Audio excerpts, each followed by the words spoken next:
Les transferts quantiques d'énergie.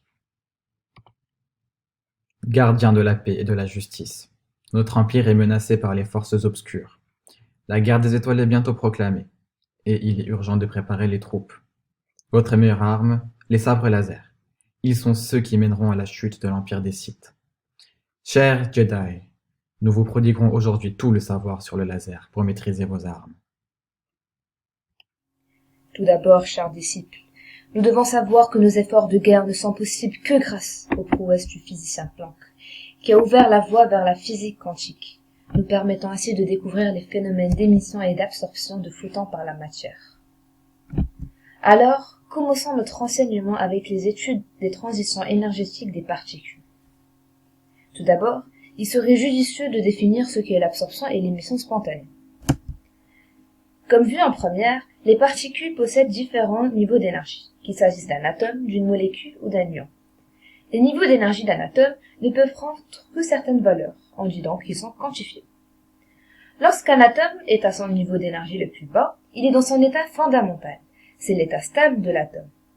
Lorsqu'un atome est à son niveau d'énergie plus élevé, il est dans un état excité. Et lorsque cet atome passe d'un état à un autre, il effectue une transition quantique par émission ou absorption spontanée de photons. L'état fondamental ici dans ce diagramme correspond à E0, et les états excités sont ceux qui sont au-dessus de cet état fondamental. Vous vous demandez sûrement ce qu'est un photon. Eh bien c'est simple. Un photon est une particule qui ne possède ni masse ni charge électrique, qui se déplace à la célérité de la lumière et qui véhicule une certaine quantité d'énergie, appelée quantum d'énergie. L'énergie du photon est mise en évidence par la relation suivante. E est égal à H fois V. E est l'énergie du photon en joules, notée J, H la constante de Planck qui est multipliée par nu, la fréquence de la radiation associée au photon en Hertz. D'une part, l'absorption spontanée correspond au transfert d'une particule d'un état désexcité, E1, vers un état excité, E2, par absorption d'un photon d'énergie delta E et de fréquence nu. D'autre part, l'émission spontanée correspond au transfert spontané d'une particule dans un état excité E2 par un état désexcité E1, par émission d'un photon de fréquence nu. Cette émission a lieu de manière aléatoire à n'importe quel moment et dans n'importe quelle direction de l'espace. En 1917, Albert Einstein prévoit un autre mode d'émission. C'est l'émission stimulée. Un photon incident peut forcer un atome, initialement dans un état excité, à passer dans un niveau d'énergie inférieur. Ce passage s'accompagne de l'énergie d'un second photon de même énergie, de même direction, de même sens de propagation et enfin de même phase que le photon incident. Ces deux photons peuvent alors à leur tour stimuler d'autres émissions. Par ailleurs, la nature de la transition est différente suivant l'ordre de grandeur du quantum d'énergie. En fonction de la nature de la particule considérée, les niveaux d'énergie sont différemment espacés et les photons absorbés ou émis appartiennent à des domaines de fréquence différents.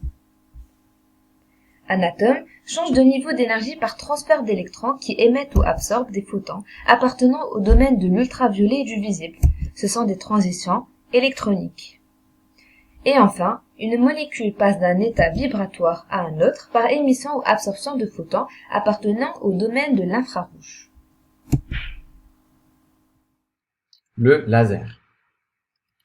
Je vous le rappelle, l'acronyme laser signifie amplification lumineuse par émission simulée de rayonnement. Nous venons de clarifier la notion d'émission simulée. Alors à présent, clarifions ce qu'est l'amplification. En effet, le laser est basé sur l'émission simulée de photons par désexcitation d'atomes. Afin d'amplifier l'émission de photons par stimulation du milieu actif, on enferme un gaz d'atomes dans une cavité fermée comme ceci. On observe que deux phénomènes sont alors en compétition, l'absorption et l'émission, tout comme les Jedi et les Sith. Ainsi, pour que l'émission l'emporte, on réalise une inversion de population, c'est-à-dire que l'on transfère de l'énergie aux atomes stables pour qu'ils deviennent excités. L'inversion de population est faisable soit par pompage optique, c'est-à-dire que l'on fait passer une majorité d'atomes dans un état excité en utilisant des flashs lumineux afin qu'ils puissent émettre des photons, soit par pompage électrique, en faisant intervenir de l'énergie électrique. Grâce à l'inversion de population, on peut augmenter rapidement le nombre de photons. Les atomes étant de même nature, tous ces photons ont strictement la même fréquence, la même énergie, mais sont émis dans toutes les directions de l'espace, comme on peut le remarquer ici. On utilise alors un miroir et un miroir semi-réfléchissant afin de sélectionner une direction privilégiée pour ces photons émis. L'ensemble constitue l'oscillateur laser. La réflexion des photons et l'inversion de population permettent d'entretenir l'amplification. Seuls les photons ayant une direction perpendiculaire au miroir peuvent sortir de la cavité et produire un faisceau lumineux, et c'est comme ça que vous serez un Jedi confirmé avec votre sabre laser. Pour terminer, il est important de connaître les 3 principales propriétés d'un laser. D'une part, le laser est une source directive. C'est une source lumineuse qui se propage dans une seule direction privilégiée et rectiligne. Ainsi, il est possible d'effectuer des mesures très précises dans le domaine du bâtiment par exemple. D'autre part, c'est une source de lumière monochromatique qui émet une seule radiation lumineuse composée d'une seule longueur d'onde, dépendant de la nature des atomes utilisés.